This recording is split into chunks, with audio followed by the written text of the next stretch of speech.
are, 7 o'clock in the morning of the Fastnet race. Quite still here in Cowes this morning, but it's going to be a little bit more windy later. And there's the Fulmer Fever down behind us on the Shepherd's Wharf Marina.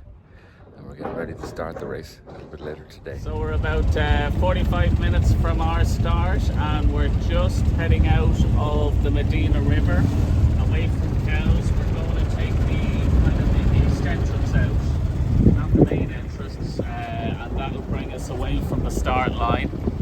And yeah, we've got our mainsail up already. We've got our brand new head sail, which we're going to test out for a couple of minutes before the race. We're expecting a lot of short tack down the Solent. And yeah, starting fast. I'm expecting a slightly light race, especially for the first few days. So yeah, a lot of kind of sail trimming and good helming and not over helming, I think. And here is our new head sail, our new number one, looking good at the start of the Rolex Fastnet race in 20 minutes. And we've started our IRC Class 4 in the Rolex Fastnet race, and we're surrounded by boats in Class 4, including this one big ocean. And there's Robert on the helm, there's Con in front of him. So we're on our, well, we're not really on day 2 yet, because we've only been going about, I suppose, 17 hours, maybe 18 hours. It's 10 past 6 in the morning, and we're going just about 5 knots over the ground and 3.5 knots boat speed. Dropped off there in the last maybe 2 hours, and we're 2/3 of the way across Lyme Bay. We had a screaming night last night. It was brilliant. Fergal was up. He was tipping along there. You must have been doing about 7 knots, were you, Fergal? 7 knots with the tide. So yeah, doing great. Haven't done any sail changes yet on the race, which is brilliant. And we're tucking in with the back of the fleet and probably doing a bit better on handicap. And a nice cup of tea was made for me, which is lovely. And a couple of dolphins coming around to wish you good morning. And a few dolphins to say good morning. So it's all about just trying to keep the boat moving now. And I'm a bit worried when the tide changes, when the tide starts flooding now. Hopefully we won't be going backwards, we'll hold our own. And yeah, I would have thought by lunchtime we might be past start point. Yeah, I'll do a quick look around where we are.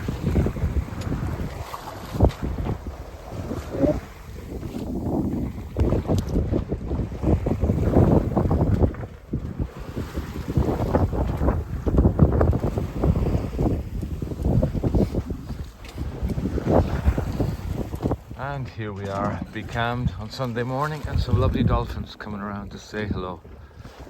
And Connor's on the helm. There he is there. A family of dolphins. Well, here we are, approaching the Scillies. Well, we're just off the Scillies. Just Scillies off the to Scillies. the west of us. We're on a beat. We're on a port tack, and we reckon we're going to be on a port tack all the way to the Fastnet. And the wind's going to back a little bit, isn't that right? So we're going to take a little bit of sea room, because then it's veering back, or I have it the other way around. It's backing back to the northwest. So so then when it goes back, then we'll have gained a little bit of height, you know. So yeah, what is it? How many miles is it to the Fastnet from here? About 150, is it? About 150 to the Fastnet. Yeah, 150 miles beating on port tack. Very good. And there's the Scillies over there behind us.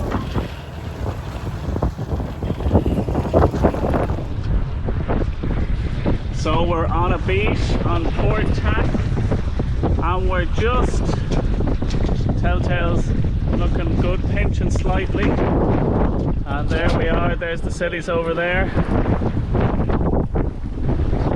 And Con is making some soup or something. What are we having? Tuna? Sandwiches. Tuna sandwiches with mayonnaise. Do we have mayonnaise? No? You have it, haven't you? Oh, excellent. Very good.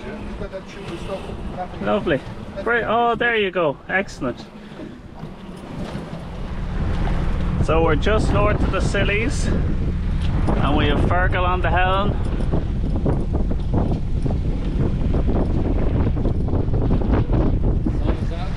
Sun is out. Tipping, we're only doing 4 knots. Well, here we are on Monday afternoon. We've just left the Scillies behind us, and we've got about a day and a half up to the northwest to get to the Fastnet. Robert's on the helm. Con is cooking dinner. How long it's going to take us to get to the Fastnet? That's all. I reckon a long time. It will be a long. It could potentially be 2 days from here, but hopefully only a day and a half. We'll see. So we're just sneaking up on the TSS zone for the shipping.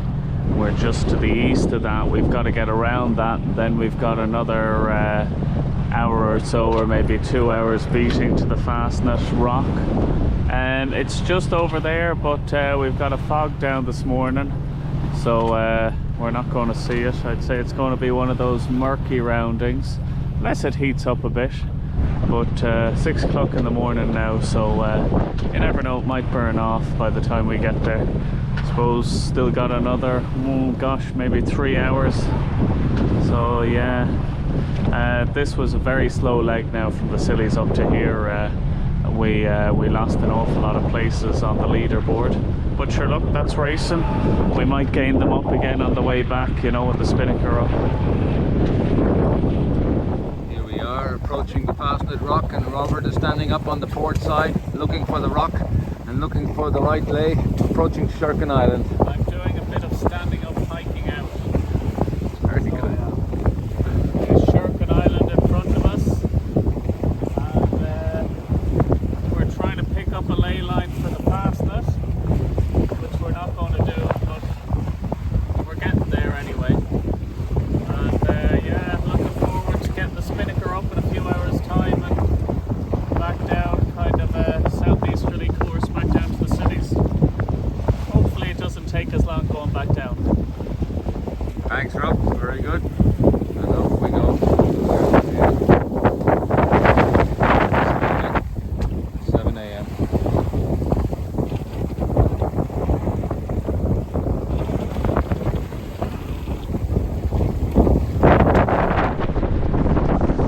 So there's the fog. It's actually down to about maybe 20-30 meters visibility.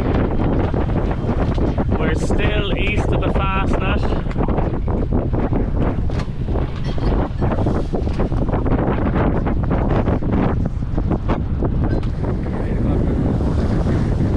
Now, so believe it or not, I have the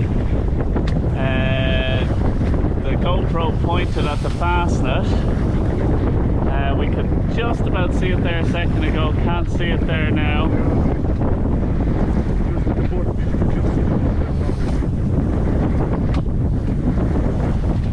So there we go. How long did it take us to get here? Almost 4 days, did it? Less than 4 days. 3 days, maybe 19 hours or something, 18 hours.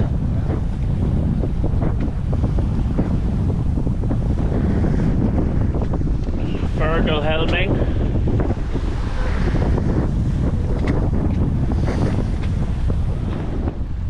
So there it is. Can't even see the lighthouse, we could just see the bottom of the rock. Oh, just about see the lighthouse. 190 clearest there, Rob. Have a look there.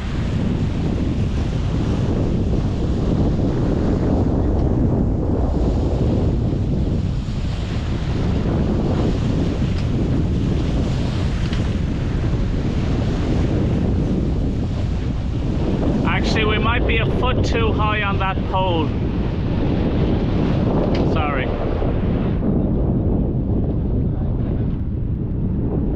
We want to leave that choker off a bit there.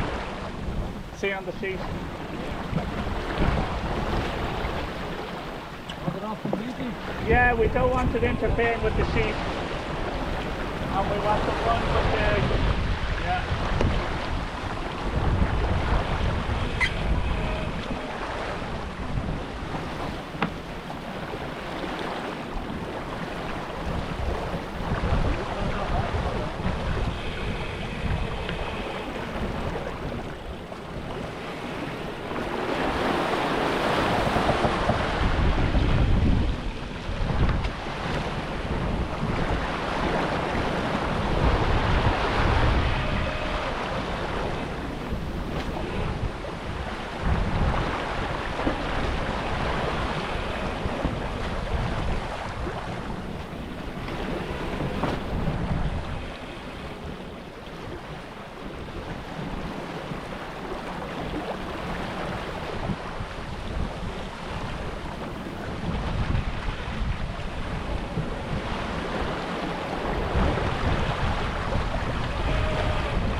Now you see this would work a lot better here. You see that unit is there, then that would be the local forward that would be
we almost in a while we might want to flight preventer on that.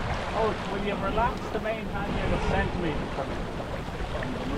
Yeah, just when you're on a run you don't need it that full.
turn westerly and then, oh, you don't need to do that. That's wrong.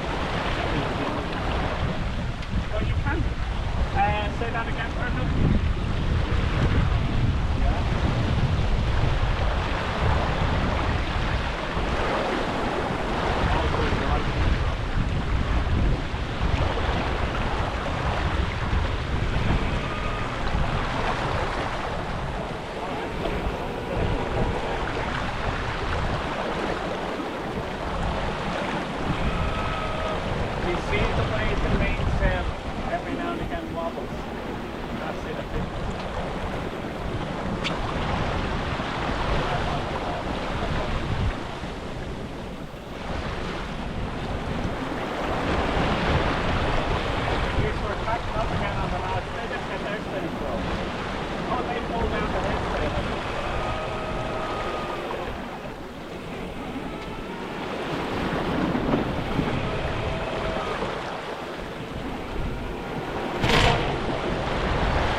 We hope to have the whale off the starboard quarter, but there's no sign of action, Mr. Whale. Maybe he's off the starboard now. Maybe he is. Here we are, guys. We've just gone around the Fastnet and we're heading for home, doing a course of 120 for the series, and hopefully we'll make it in 2.5 days' time. We should be in time waiting in for the party and the Lions match.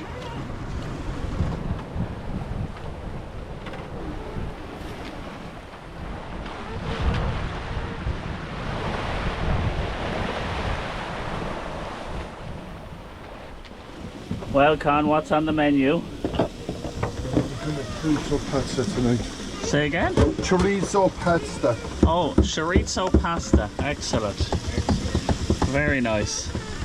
Oh, worth staying up for. And here's Fergal helming. Trying to stop the rock and roll motion. Yeah. He hasn't jibed yet, and he's been there 10 minutes.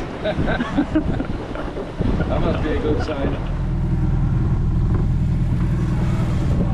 So yeah, there's the Silly's TSS down here. There's Magic Time, I think is the name of that yacht. It's a Hans 47 or 46 foot or something. And we've got to make sure we don't clip into this box and get a penalty.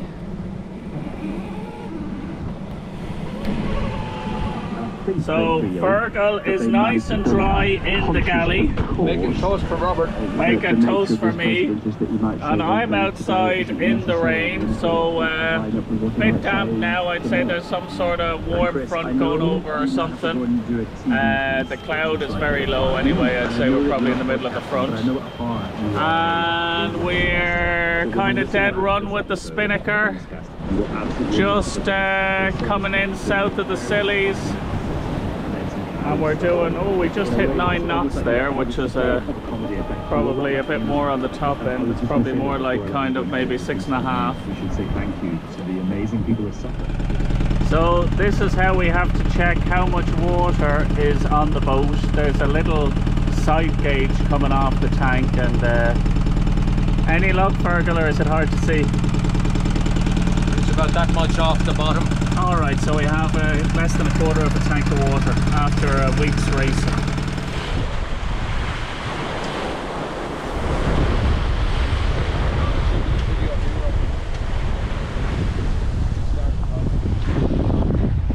Yeah, we'll do that actually, yeah. Well, so I'd say by this time tomorrow we'll be in Cherbourg sipping pints, or maybe putting away sails or something like that. So we did the Fastnet three-handed for the first time. This is myself and Fergal's third time doing it, and Con's second. So it was just something different. We kind of lost 2 crew in the last kind of maybe 10 days of it. These things happen, but we were lucky with the weather. Didn't have any gale. Probably touched a 4.7 for a while. And yeah, we just lost enough of the Spinnaker. It's back now, recovered. So yeah, all good, you know, different experience. We seem to Oh yeah, okay. All right. So the wind angle got a bit tight at the top of the mast. We're now on a reach. Actually, it's twitching forward on us there. So we swapped out to an A2. So we'll see how that goes for a little while. Hopefully the wind doesn't go much further forward. And the lads have a nice AP spinnaker to pack down there. And then a nice cup of tea. So we're going along at 6.6 on the log, 6.5. And then we've got a 8.3.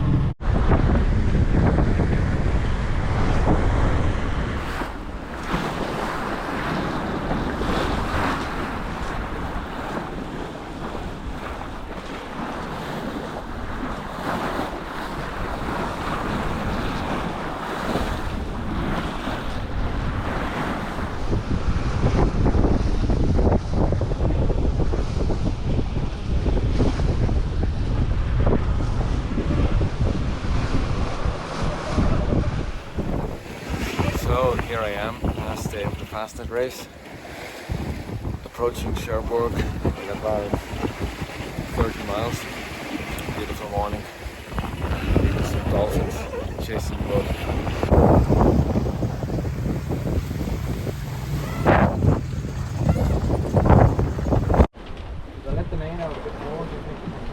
Yeah, if you're going dead downwind you can, yeah.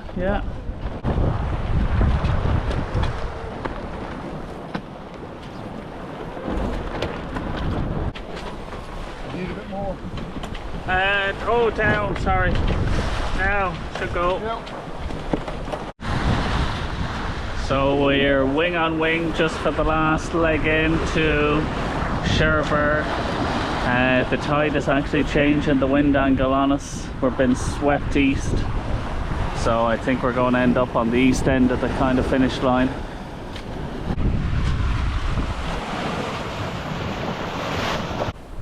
So any thoughts on the end of the race, Fergal? What do you think of the race?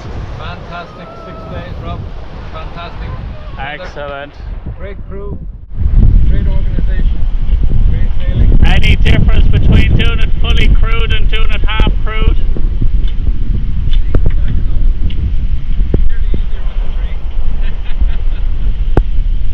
What about you, Con? What do you think of the race? Any highlights, any lowlights, lads? Oh yeah, that was grim, wasn't it? Yeah. Spectacular nights there. I thought this. Spectacular sky, good music, first class. Yeah, really, really enjoyable. I think the highlight for me. With any aspect of it. Excellent.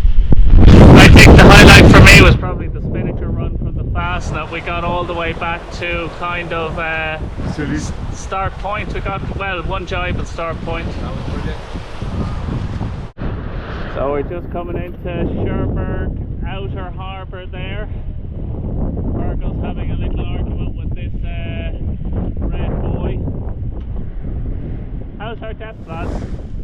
Fine, isn't it? Oh yeah. Oh yeah.